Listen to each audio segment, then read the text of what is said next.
Okay, jap. Share screen.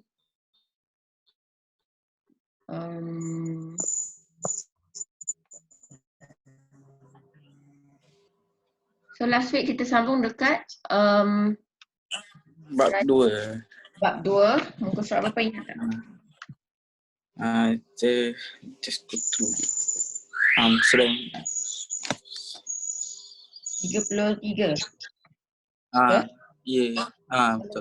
Untuk dari segi aspek kewangan kan? Betul. Sekejap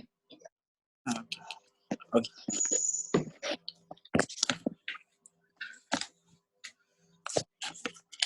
Notes ni awak dapat akses tak? Cikgu ada hantar dalam Hantar je. Cikgu ada hantar tak? Kalau tak ada, cikgu nak boleh hantar sekarang. Kalau awak nak. Tak ada lagi. Tak ada lagi Okey. Okay, cikgu hantar dalam link dah, senang. Awak boleh terus akses kan? Okey.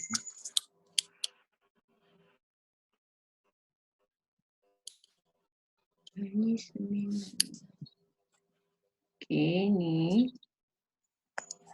Satu.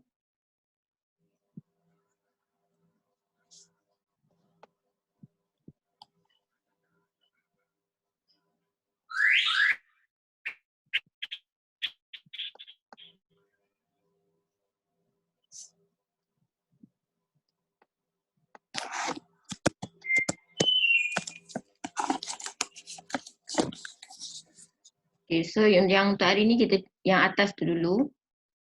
Perniagaan yang sambungan yang minggu lepas. 33. Yang 02, 204, 2020. Buka yang tu. Okay.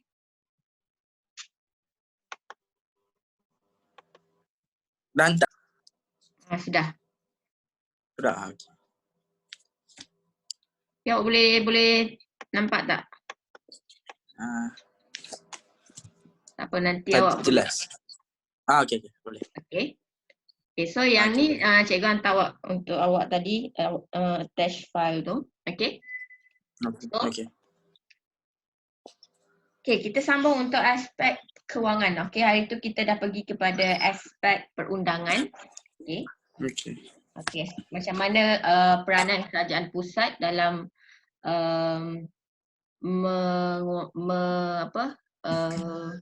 menyelesaikan isu-isu tempatan, dari segi apa kan. Okay, so peranan kerajaan pusat ada dari segi aspek perundangan, kedua aspek kewangan, dan yang ketiga adalah aspek perkembangan aktiviti perniagaan kan.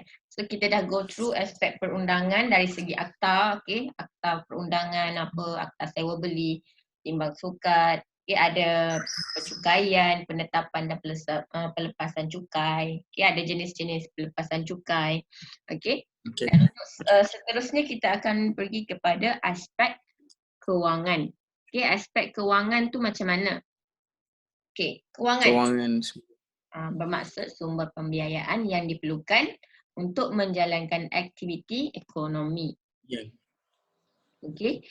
So anything yang berkaitan dengan ekonomi adalah dikira sebagai Aspek kewangan.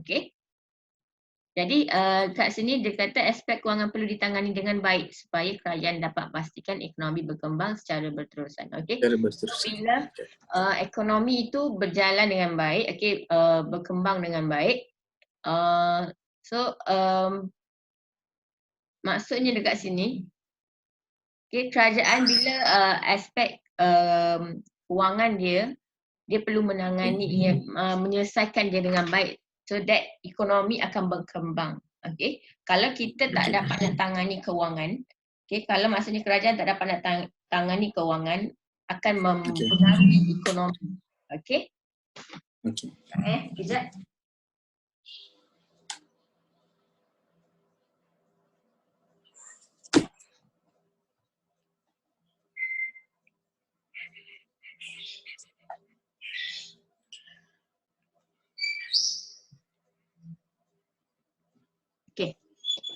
So, kita tengok.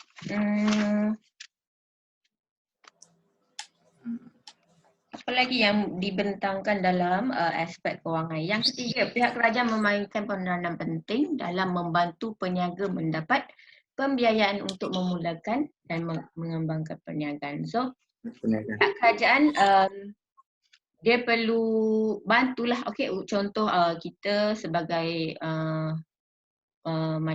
maksudnya rakyat kan, kita nak mula perniagaan. So apa step-step yang kita perlu buat? Okay, jadi kerajaan perlu membantu para peniaga ni untuk memulakan perniagaan macam mana dan untuk mengembangkan perniagaan macam mana. Contoh macam bagi lesen kan, bagi lesen. So benda tu perlu dititik beratkanlah oleh kerajaan, okey? Kerajaan. Okay, tengok jadual 2.2 dekat sini, okey. Awak akan dia bagi okey, contoh agensi pembiayaan. Okey, ini adalah contoh agensi kerajaan, okey, yang memberi bantuan kepada peniaga. Okey, so apa yang pihak kerajaan dapat membantu peniaga-peniaga. Okey, sebagai contoh awak tengok dekat dalam ni. Okey, contoh Majlis Amanah Rakyat MARA, okey, macam cikgu cakap itu, MARA. Okay, so apa pembiayaan yang dia boleh bagi kepada peniaga-peniaga? Okay, dia ada skim pembiayaan pembiayaan pengangkutan, yes, profesional dan pembiayaan kecil. So mungkin kalau dalam buku ni ada yang kalau kita nak tahu latest, kita boleh Google Majlis Amanah Rakyat, kita tengok apa skim pembiayaan yang dia tawarkan untuk peniaga yang nak memulakan perniagaan. Okay, yang kedua, Bank Pembangunan Infrastruktur Malaysia Berhad. Kita tengok apa dia bagi Bank Pembangunan Infrastruktur. Okay, dia sediakan perkhidmatan menyewa jentera. Okay, kita tak cukup duit kan nak beli jentera yang mahal-mahal kan. So Bank Pembangunan Infrastruktur Malaysia Berhad ni dia akan menawarkan pembiayaan perkhidmatan menyewa. Kita boleh sewa dengan dia, dengan bank. Jadi kita bayar kat bulan, setiap bulan kita akan bayar sewalah dekat bank, Jadi kita boleh guna jentera tersebut. Yang kedua ada projek pembangunan, anything pembangunan rumah ke apa-apa kan. Dan yang ketiga pinjaman beli aset. Beli aset contoh macam beli rumah ke, beli bangunan awak untuk buat perniagaan, Dan yang seterusnya bimbingan pengurusan dan keusahawanan.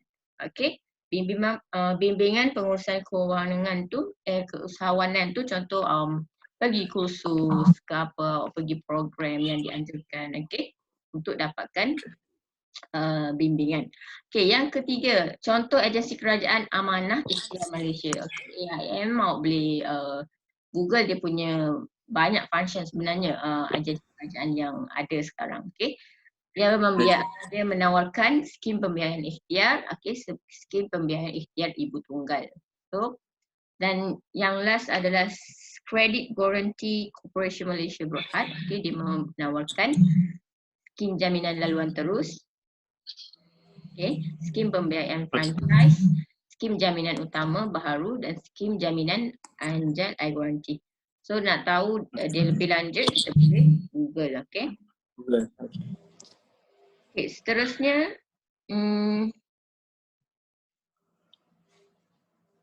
23, 30. Tengok.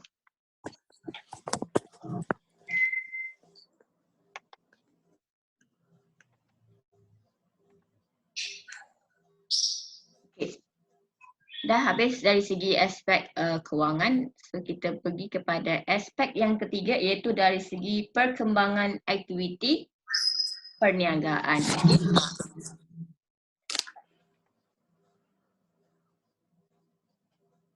So ada 3 aspek yang awak perlu tengok dalam ni, aspek perundangan, aspek kewangan dan aspek perkembangan aktiviti perniagaan.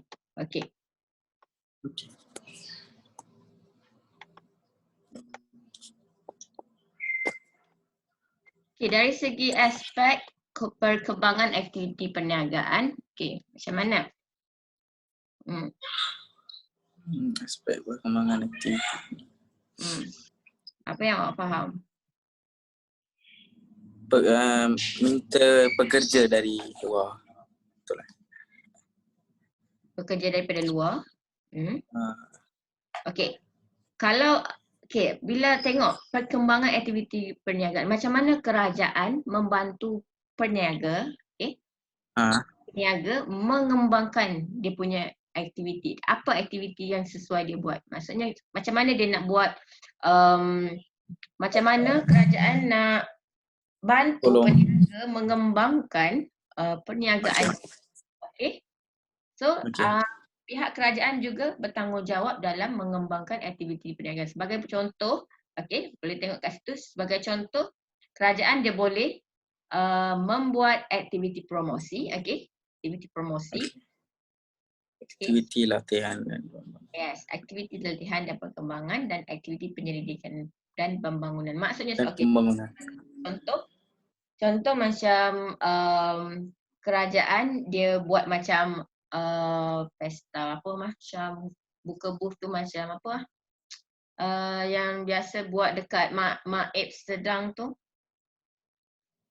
Kan apa yang Maha ke apa, yang dia buat macam industri kecil dan besar, dia buka macam booth, kita pergi, so dia buat macam carnival.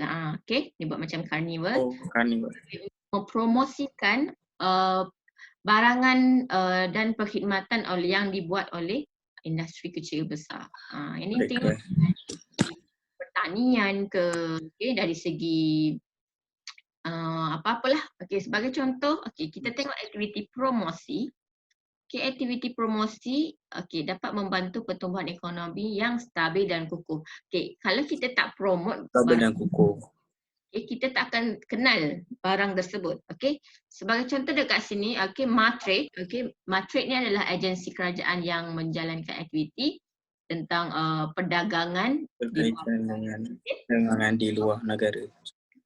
Yes, dia merupakan agensi kerajaan di bawah Kementerian Perdagangan Antarabangsa dan Industri (MITI). So Matrade ni anything yang berkaitan dengan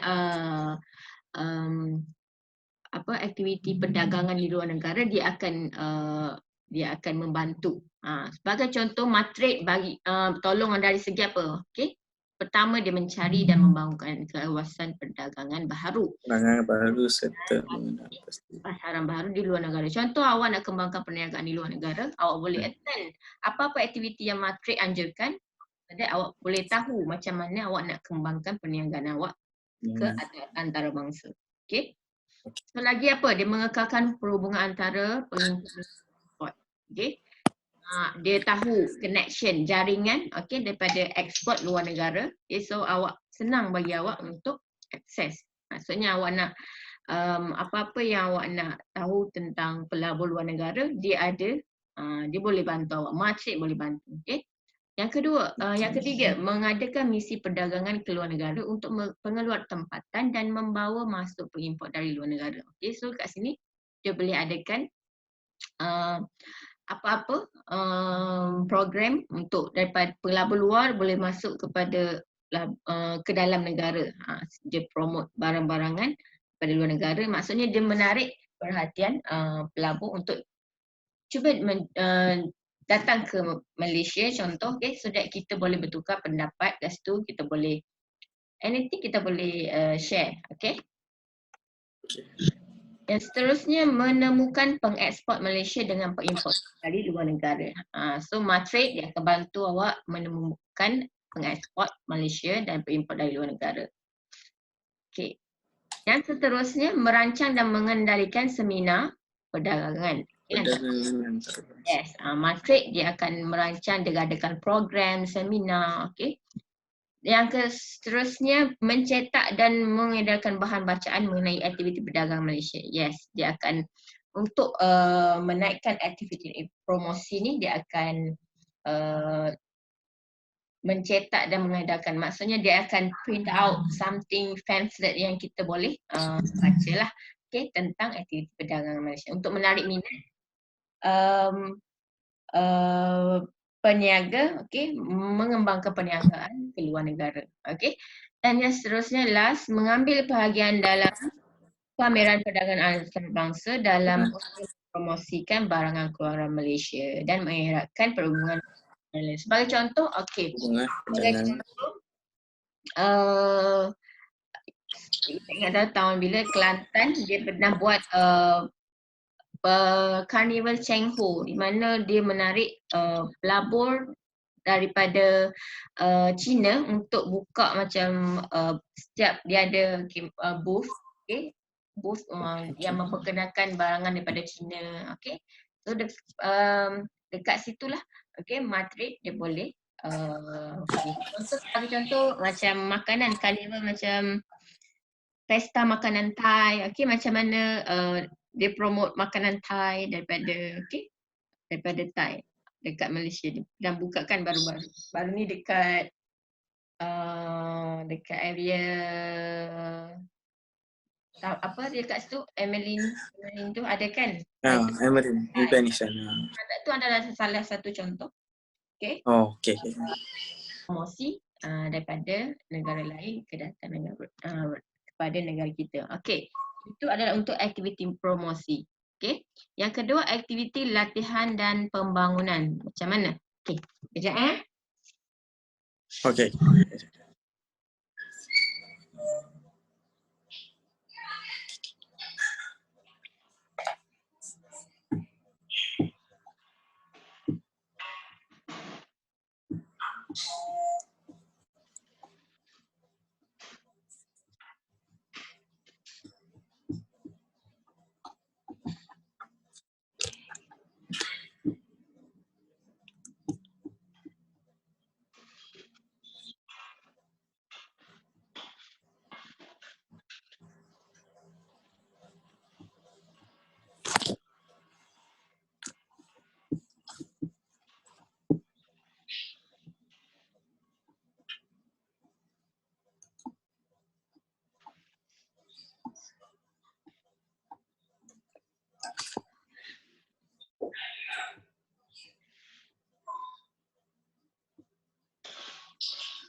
Okey, kita sambung. Alright. Okey.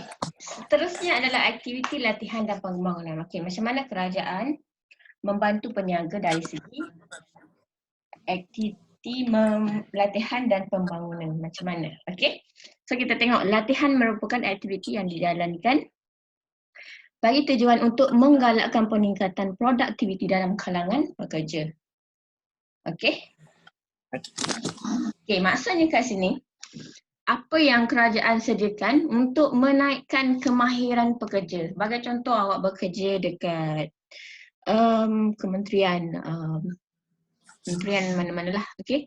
So kerajaan dia akan, okay, contoh jawatan apa, pegawai diplomatik, okay, pegawai diplomatik sebagai contoh. So bila awak bekerja dekat situ, okay, dia akan sediakan awak latihan untuk awak improve awak punya skill, okay, improve awak punya productivity, okay. So itu adalah sebagai contoh. Okay, kalau macam dalam perniagaan, sebagai contoh awak bekerja dekat mana? engineer sebagai contoh dekat Proton, okay. So Proton akan hantar awak untuk awak upgrade awak punya skill, okay, awak punya productivity. So dari segi itulah, okay, dia untuk attend latihan di mana? Latihan yang dianjurkan oleh kerajaan, okay. Anything kerajaan contoh untuk upgrade awak punya skill, okay. Bila seseorang tu dia berkemahiran tinggi, okay, mesti dah dia punya KPI, dia punya Key Performance Index also akan meningkat. So dekat situ, okay, kita tengok lagi. Okay. Pembangunan dilaksanakan bagi tujuan untuk meningkatkan pengetahuan, okay, untuk meningkatkan awak punya knowledge, okay, awak punya skill dan awak punya kebolehan bekerja dalam jangka panjang. Okay, untuk awak lebih tahan lama dalam sesebuah syarikat tu, okay. Maksudnya kat sini, okay, tujuan dia mengadakan aktiviti dan pembangunan tu, development tu untuk awak asah awak punya pengetahuan, untuk tingkatkan awak punya skill, okay, dan kebolehan kerja untuk awak duduk lama dalam sesebuah syarikat dan tak kisahlah perniagaan apa-apa, okay. So latihan dan kursus diadakan secara berterusan bagi tujuan untuk meningkatkan pengetahuan dan kemahiran pekerja. Okay, latihan dia tak ada bagi just awak sehari je latihan kan, tak ada. Latihan dan kursus biasanya dia akan bagi awak secara berterusan. Maksudnya bulan 1, bulan 2, apa latihan bulan 1, bulan 2, apa kursus. So in that case awak akan improve awak punya knowledge dan skill. Okay. Contoh sebelum ni awak masuk kerja, awak seorang yang tidak suka bercakap kan, awak tak pandai nak communicate dengan pengguna lain. Okay, awak tak pandai nak communicate dengan rakan sekerja. Bila awak attend latihan dengan kursus, okay, awak able to communicate dengan mereka dengan baik.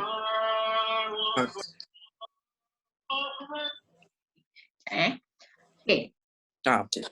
Sikit lagi yang untuk ni. Okay. Seterusnya, pengetahuan dan kemahiran yang dimiliki oleh peniaga akan dapat meningkatkan daya saing dalam pasaran di dalam dan luar negara. Okay. So, knowledge dengan skill yang awak dah upgrade tadi, awak boleh meningkatkan daya saing dalam pasaran. Maksudnya dalam pasaran luar negara pun awak boleh adapt, dan luar negara, di dalam negara pun awak boleh adapt. Okay. Maksudnya awak boleh guna skill awak tu untuk awak adapt dengan perniagaan yang awak ceburi tu. Awak buat lakukan. Okay. Okay. Dan antara agensi kerajaan yang terlibat dalam pembangunan produktiviti, okay, tadi aktiviti promosi, contoh Matrade. Okay, kalau aktiviti untuk latihan dan pembangunan, okay, MPC, Perbadanan Produktiviti Malaysia. Okay, so kat sini Perbadanan Produktiviti Malaysia, apa yang dia peranan? Okay, pertama dia akan menyediakan input dalam bidang productivity dan quantity. Macam mana awak nak improve awak punya produk, okay? Macam mana awak nak capai keuntungan dengan pengeluaran yang awak dapat, okay? Contoh awak nak contoh macam ni. Okay, awak mengeluarkan barangan contoh produk kecantikan, okay? So macam mana awak nak upgrade awak punya produk kecantikan tu supaya boleh ramai orang nak beli. Jadi bila ramai orang nak beli, okay, kuantiti pun akan bertambah. Okay, bila awak tingkatkan produk, kuantiti pun akan bertambah sebab ramai yang nak beli produk awak. Okay, benda tu menjadi, maksudnya benda tu ada kesan yang baik kepada pengguna, jadi pengguna repeat order. Okay, so di sini MPC ni dia membantu awak meningkatkan produktiviti barangan. Okay. Yang kedua, mempertingkatkan pembangunan sumber tenaga manusia. Okay, dari segi macam mana sumber tenaga manusia?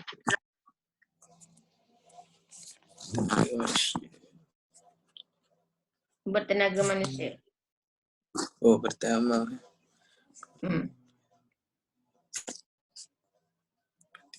Maksudnya apa? Mempertingkatkan pembangunan sumber tenaga manusia. Manusia. Okay. Ah, So, maksud.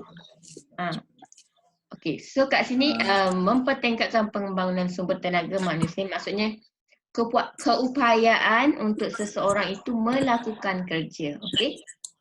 Keupayaan. Yes, mempertingkatkan macam mana kalau contoh dia tak pandai nak buat kerja, okey, apa yang MPC akan berikan kepada orang-orang yang untuk tingkatkan dia punya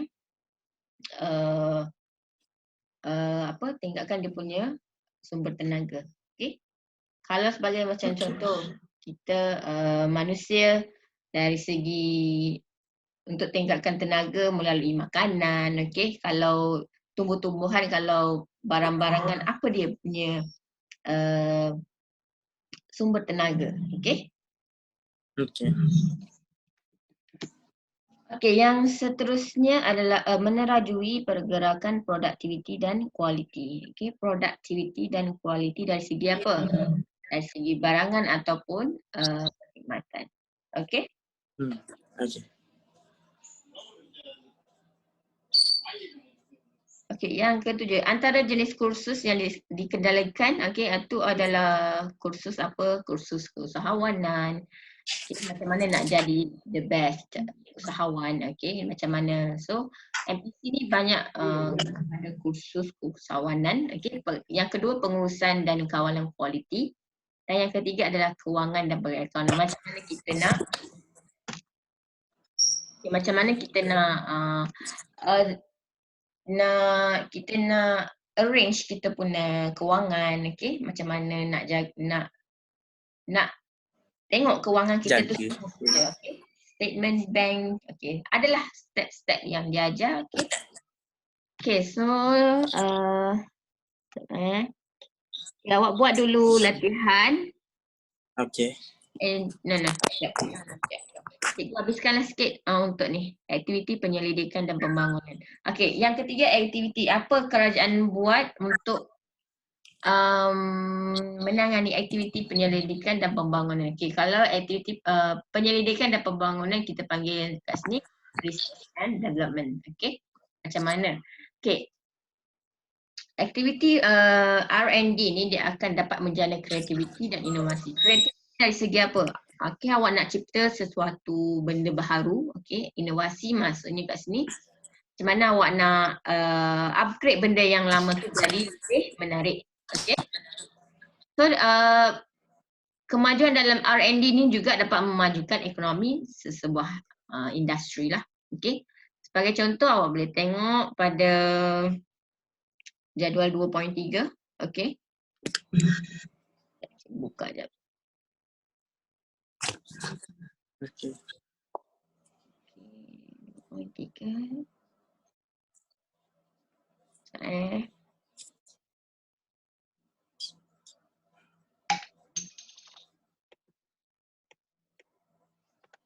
Okay, boleh tengok dekat jadual 2.3. After ni, cikgu pergi break kejap. Okay. Contoh aktiviti penyelidikan, research and development oleh agensi kerajaan. Okay. Tengok agensi kerajaan MARDI, okay, SIRIM, MPOB dan TNB. So, 4 agensi kerajaan ni, okay, membantu dalam aktiviti research and development. Okay, so macam mana MARDI? MARDI adalah bahagian pertanian. Macam mana dia menjalankan penyelidikan dalam bidang pertanian. Okay, dia menggunakan teknologi, mesin baharu untuk aktiviti pertanian. Okay, yang kedua SIRIM. Okay, SIRIM ni kalau kita tengok dekat produk-produk macam elektrik ada kan. Okay, macam mana kita nak menetapkan piawaian yang bermutu tinggi macam mana. Okay, biasanya barangan elektrik yang tak ada SIRIM ni dia cepat rosak. Okay, kalau yang ada SIRIM lebih tahan lama lah. Okay. So SIRIM dia menjalankan aktiviti penyelidikan, okay, dari segi teknologi, okay, pembangunan. Okay. Kalau MPOB, Okey, MPOB dia lebih kepada minyak sawit, okey. Penyelidikan dalam minyak sawit Malaysia. Dan TNB Research adalah dari segi penyelidikan dan pembangunan untuk menangani tenaga elektrik. Okey, so ini adalah contoh agensi kerajaan yang bertanggungjawab untuk aktiviti penyelidikan dan pembangunan. Okey, sebelum tu saya pergi break kejap. Okey. Awak buat yang latihan yang cikgu hantar latihan untuk hari ini tu. Yang tu untuk Okey. okay. So dalam 7.45 kita 7.10 lah. 7.10 pula. 7.30. Ha. 7.35, 7.40. Okey, cikgu ni. Awak buat dulu. Awak boleh buka kan latihan tu? Okey, buat dulu. Buat yang mana sempat. Dekat mana ke? WhatsApp ke? Dekat cikgu share dekat atas tadi. Dalam Zoom. Zoom lah. Ada tak? Atas sekali. Latihan hari ini. Atas. Dekat chat. Dekat chat. Okey, continue. Oh, chat. Okey.